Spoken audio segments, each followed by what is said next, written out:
Quelle est votre réflexion sur les résultats du premier tour des législatives en Martinique? Ce sont des résultats, si on les compare aux élections présidentielles, qui peuvent nous paraître décevants. Mais quand on regarde circonscription par circonscription et qu'on regarde la place des différentes forces politiques, moi j'ai lieu d'être globalement satisfait, dans la mesure où je suis très clairement parti de la gauche martiniquaise. Je constate que dans la circonscription du centre atlantique, quand on ajoute les voix de Louis-Joseph Manscourt à ceux de Philippe Edmond-Mariette, on se rend bien compte que Manscourt est en position favorable. Quand on regarde ce qui se passe dans le nord Caraïbes, on voit bien qu'il y a deux élus de gauche qui sont en course pour le deuxième tour. Je vous dirais très clairement que ma faveur va au maire de Cherchères, à Luc Clémenté, pour des raisons très objectives que je pourrais énumérer. En ce qui concerne le centre, alors c'est vrai qu'une mobilisation peut-être insuffisante a fait que Serge Letchimy n'est pas passé au premier tour, mais enfin sa position est assez claire, son score est très éloquent sur sa capacité pour le deuxième tour. Et puis il y a la circonscription du Sud où nous sommes là. C'est vrai que Jean-Philippe Nilor a bénéficié de la notoriété d'Alfred Marie-Jeanne. Il a aussi bénéficié du fait que depuis beaucoup plus longtemps que la plupart des autres, il a commencé sa campagne électorale et ça compte beaucoup.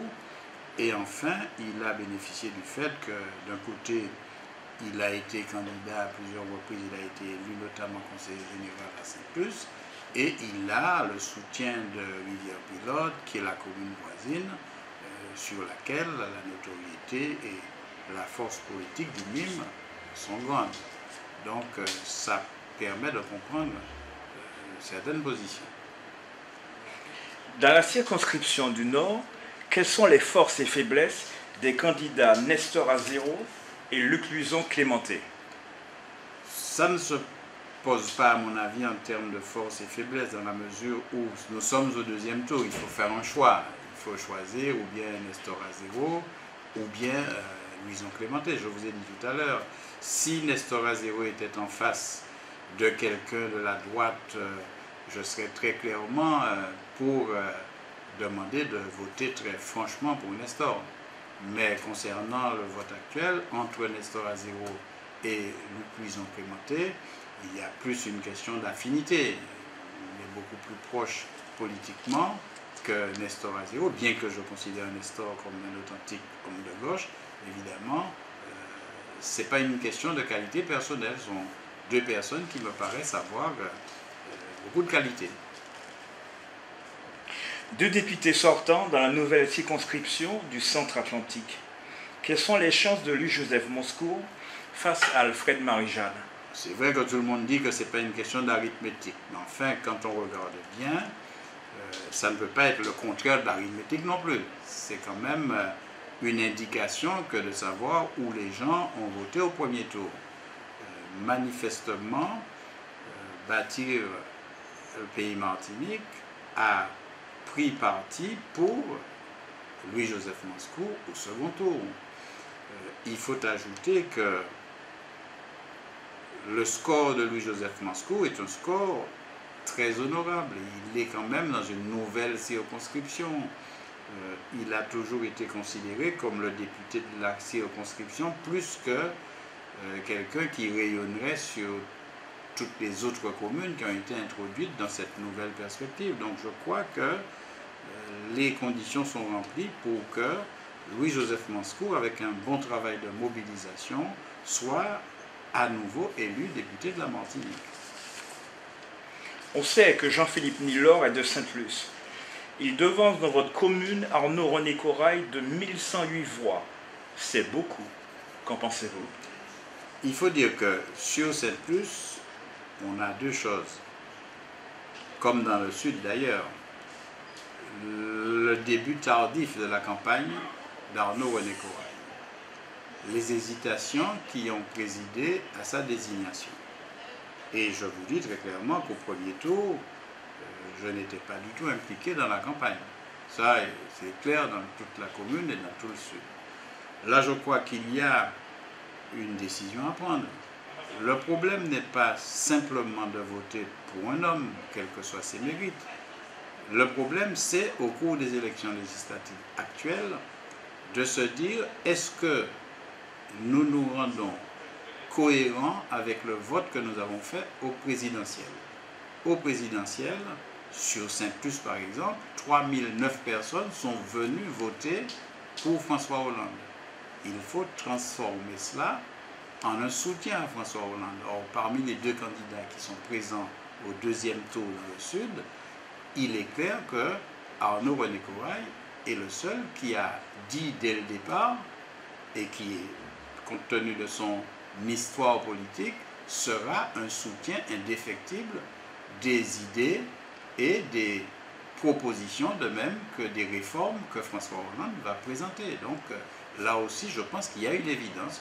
C'est vrai que l'écart est grand, mais il y a beaucoup de gens qui ne sont pas allés voter, des milliers de gens. Il y a un certain nombre de personnes qui ont accordé leur suffrage à d'autres candidats qui se sont déclarés, selon les informations que j'ai, pour Arnaud René Corail. Par conséquent, je ne pense pas que la situation soit définitivement perdue. Bien au contraire, je crois qu'il y a suffisamment de signes montrant que Arnaud René Corail va obtenir samedi prochain un score tout à fait différent de celui qu'il a obtenu jusqu'ici. Mais il a comblé quand même 7057 voix. Oui, mais c'est des votes qui sont accordés par les citoyens dans les différentes communes de la Martinique et du Sud pour ce qui concerne Arnaud, qui font son nouveau score. Ça, il faut vraiment qu'il y ait une mobilisation dans chacune des communes pour arriver à remonter cette différence-là. Je crois que, d'abord, sa manière de mener la campagne du deuxième tour me paraît beaucoup plus dynamique que ce qui a été fait au premier tour. Et je pense qu'avec le travail qu'autour de lui on est en train de faire, il y a de grandes possibilités pour qu'il puisse remonter le courant. Sur Fort-de-France, Serge Letchimy a pratiquement match gagné. Mais beaucoup d'observateurs pensaient qu'il allait remporter cette circonscription dès le premier tour. C'est assez rapide comme jugement que de dire que quelqu'un va remporter une élection dès le premier tour. D'abord, je le rappelle, compte tenu de la force du Parti progressiste martiniquais dans le centre, à Fort-de-France, les gens se disent, bon, c'est pas la peine que je me casse la tête, on va voir ça, il va passer, donc il n'y a pas une mobilisation aussi grande que lorsque on est dans une circonscription où il y a un vrai danger. La deuxième raison, c'est que peut-être que là aussi, le démarrage de la campagne a été tardif, même si tout le monde savait que Serge Letchimy serait candidat, mais vous savez, beaucoup d'électeurs aiment bien savoir très tôt, notamment ceux qui mobilisent, pas seulement les militants, mais ceux qui, par leur proximité avec les électeurs, mobilisent. Ils aiment bien savoir très tôt, de façon à pouvoir se mettre en mouvement. Je pense que tout ça explique cette contre-performance. Mais enfin, je crois que parmi les écarts importants à rattraper, celui-là est beaucoup moins difficile qu'un autre. Y a-t-il un problème Jean Couzol au PPM ou à Ensemble pour une Martinique Nouvelle? Il faut demander ça aux responsables du PPM, qui sont les porte-parole du PPM, et les responsables d'Ensemble pour une Martinique Nouvelle, qui s'expriment au nom d'Ensemble pour une Martinique Nouvelle. Je n'ai pas cette responsabilité-là. Jean Couzol était candidat, il n'a pas été retenu. Je trouve que c'est dommage. Jusqu'ici, je trouve que c'est dommage. Maintenant, bon, il faut demander à ceux qui ont fait les choix pour quelles raisons. Ça, Il faut interroger à la fois Ensemble pour une Martinique nouvelle et le Parti progressiste martiniquais à travers leur porte-parole. Il paraissait être le meilleur candidat. C'est ce que je pensais. C'est ce que je pensais. Mais bon, la preuve n'a pas été faite puisqu'il n'a pas été candidat. Et par conséquent, je ne peux pas vous dire quel aurait été le résultat. Je ne suis pas du type Madame Soleil. Bien, Monsieur Soleil. Pour la nouvelle collectivité, êtes-vous favorable à la prime de 20%? Alors, sur ce point, il faut bien comprendre deux ou trois choses. La première, c'est que dans les élections municipales, il y a une prime à celui qui arrive en tête, qui est même plus importante que 20%. Mais il faut comprendre que lorsque ce système a été mis en place pour les communes de plus de 3500 habitants, en 1982, on sortait d'une élection à 2 tours tout à fait majoritaire. C'est-à-dire que ou bien la liste devant prenait tout, ou bien, et la liste derrière n'avait rien. En mettant la proportionnelle, à cette époque c'est François Mitterrand qui l'a fait, on apportait un véritable renouveau démocratique. On amenait une bouffée d'air démocratique dans les communes, qui sont d'abord des organismes de gestion. Les communes ne sont pas, à proprement parler, des institutions politiques, au sens où elles prennent des positions au-delà du territoire communal. Donc, dans cette mesure-là, c'était quelque chose de très bien. Par contre, la collectivité unique, ne l'oublions pas, va avoir des compétences législatives. Elle va pouvoir faire voter des lois. Dans ces conditions-là, je pense que le débat doit être beaucoup plus égalitaire. Dans une commune, la majorité prend une décision qui ne plaît pas à la minorité. On sait que cette décision est encadrée par les textes généraux de la loi. Et à partir de là, des recours peuvent être faits très rapidement. Mais la loi, elle pourra être faite dans le cadre de la collectivité unique dans un certain nombre de domaines. Par conséquent, je pense qu'il vaut mieux éviter qu'il y ait une prime qui soit trop importante. Probablement, le mode de scrutin n'est pas forcément le bon. Ce qui pose problème dans ce type de vote-là, c'est la proportionnelle intégrale. Probablement, un scrutin mixte aurait permis de lui-même d'éviter cette ingouvernabilité qui provient du fait qu'on n'a pas une majorité claire. Je crois que, en priorité, j'aurais dit un scrutin mixte, à la fois une partie proportionnelle, une partie majoritaire. Le fait également d'avoir davantage de circonscriptions aurait probablement permis de sortir une majorité plus proche de la volonté des citoyens. Et puis, s'il fallait mettre une proportionnelle intégrale, une prime pourrait être introduite, mais les 20% me paraissent importants dans ce domaine-là. Mais ma préférence, je le répète, aurait été un scrutin mixte, une partie proportionnelle et une partie majoritaire. Le chef de l'État, François Hollande, est favorable à l'adoption et au mariage homosexuel. Êtes-vous sur la même ligne que lui? Il y a deux questions différentes. Il y a le problème de l'homosexualité et il y a le problème du mariage homosexuel. J'ai évolué comme beaucoup de Martiniquais. J'ai vécu dans une culture d'homophobie, comme la plupart d'entre nous. C'était toujours la plaisanterie sur les macoumères. Bien. Après avoir beaucoup réfléchi, je me suis dit, à la fois pour des questions biologiques, pour des questions sociologiques, pour des questions culturelles, je me suis dit, il y a très longtemps, c'est pas d'aujourd'hui, que c'est un droit. Avoir des préférences sexuelles, des comportements sexuels différents des autres, c'est un droit. Je ne le ferai pas personnellement, mais je ne peux pas empêcher d'autres d'avoir ces orientations-là. Pour ce qui concerne le mariage, je me disais que d'avoir permis à deux personnes, y compris du même sexe, d'avoir un engagement juridique à travers un pacte, ça pourrait suffire. Maintenant, il y a une volonté qui commence à être de plus en plus diffusée, de plus en plus acceptée, d'aller plus loin. Je ne suis pas persuadé que la face du monde va changer pour ça. Dans beaucoup de pays, ça a été accepté. D'ailleurs, on se rend compte que lorsque c'est accepté... Pas beaucoup de pays, hein. C'est-à-dire que c'est quand même une minorité sur la planète. Oui, mais des grands pays, y compris dans certains États américains, il y a toute une série de modifications des comportements, des législations qui sont faites.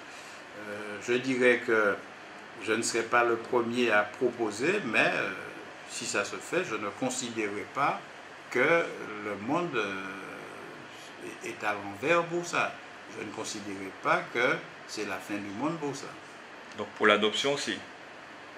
Si j'étais parlementaire, je ne sais pas aujourd'hui si j'aurais voté.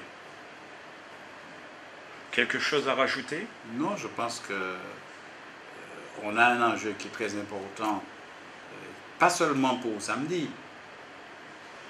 Je parle des électeurs martiniquais, pas seulement pour la majorité qu'il faudrait donner à François Hollande au Parlement. Il est déjà majoritaire au Sénat, il faut qu'il soit majoritaire à l'Assemblée nationale, parce qu'une majorité au Sénat sans majorité à l'Assemblée nationale, chacun sait que c'est un facteur d'instabilité, parce que pour voter une loi, le dernier mot c'est toujours à l'Assemblée nationale. Ce qui veut dire qu'une bonne partie de l'action qu'a proposée François Hollande, qui s'est engagé à mener, une bonne partie de cette action va se faire par des modifications et des réformes législatives. Déjà pour maintenir son gouvernement. Bien. Alors, s'il n'y a pas de réforme législative, une bonne partie de ce qu'il dit ne pourra pas être fait. Donc, il faut qu'il ait une majorité, et ça, il faut que ce soit clair qu'il ait cette majorité. Donc, nous devons accompagner le vote que nous avons eu au deuxième tour des présidentielles en le transformant en une majorité législative pour François Hollande. À partir de là, je crois que dans les 5 ans qui viennent, François Hollande pourra permettre à la France de faire un certain nombre d'avancées. Il faut bien comprendre qu'au cours des précédentes années, notamment au cours du mandat de M. Sarkozy, on a eu un certain nombre de décisions qui ont été prises, qui ont réformé de façon très négative la société française. On a eu l'impression qu'il n'y en avait que pour ceux qui en avaient.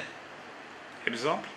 Par exemple, ça se dit tellement souvent, pour ce qui concerne le bouclier fiscal, les impôts, les réductions d'impôts qui vont à ceux qui peuvent payer, parce qu'on oublie une chose, c'est que celui qui gagne beaucoup, ce n'est pas un mérite personnel, c'est aussi qu'il profite de l'organisation de la société et des dépenses sociales. La route qui est payée par tout le monde sert à celui qui gagne beaucoup d'argent à faire passer ses camions. L'aéroport qui est payé par tout le monde sert à celui qui gagne beaucoup d'argent à faire passer les avions qui transportent ses produits. Le système de télécommunication qui est payé par tout le monde sert davantage à celui qui gagne beaucoup d'argent. Mais donc, on oublie quelque chose, c'est que c'est en Europe, c'est en France qu'on paye le plus d'impôts. Non, les pays scandinaves ne payent pas moins d'impôts qu'en France. Il y a une autre manière de concevoir la vie sociale dans ces pays scandinaves, notamment... Qui est l'exception en Europe par rapport à la France. Oui, mais c'est là où on vit bien. Quand on prend les classements sur la qualité de la vie, ces pays-là sont mieux classés que la plupart des autres pays. Moi, je crois qu'il faut faire attention. Aux États-Unis, on a cette idée qui est partagée par un très grand nombre de gens, que chacun se démerde. Je ne suis pas sûr qu'être dans une société peut être compatible avec ce point de vue-là. D'ailleurs, une bonne partie de ce que les États-Unis ont comme résultat, ils l'ont au détriment de peuples extérieurs, de pays extérieurs. Il y a beaucoup d'exploitation des autres pour permettre de tenir ce langage où chacun essaie d'en avoir le maximum. Je ne suis pas sûr non plus que philosophiquement, dans une société, gagner de l'argent pour gagner de l'argent puisse être un objectif. Dans ce cas, ben, chacun prend son fusil et puis il va récupérer les affaires des autres. On est dans une société aux États-Unis qui ne me paraît pas être une société où j'ai envie de vivre. D'ailleurs, je ne fais pas beaucoup pour aller aux États-Unis, ne serait-ce qu'en tourisme. Alors qu'il y a des endroits où je vais volontiers. Là, je ne fais pas de gros efforts parce que ce que je vois ne me paraît pas correspondre à ce que j'ai envie de voir, ce que j'ai envie de vivre. Alors, donc, c'est vrai, il faut que les gens puissent gagner de façon différenciée. Tout le monde ne va pas gagner la même chose. Les efforts doivent être pris en compte. Mais les impôts, ce n'est pas une question simplement de justice sociale, c'est une question de payer les services qu'on reçoit. Moi, si j'ai une entreprise de transport qui gagne beaucoup d'argent, je gagne beaucoup d'argent parce que je bénéficie du réseau routier, je bénéficie des dépenses des citoyens qui travaillent dans cette société. Par conséquent, il est normal que je paie plus.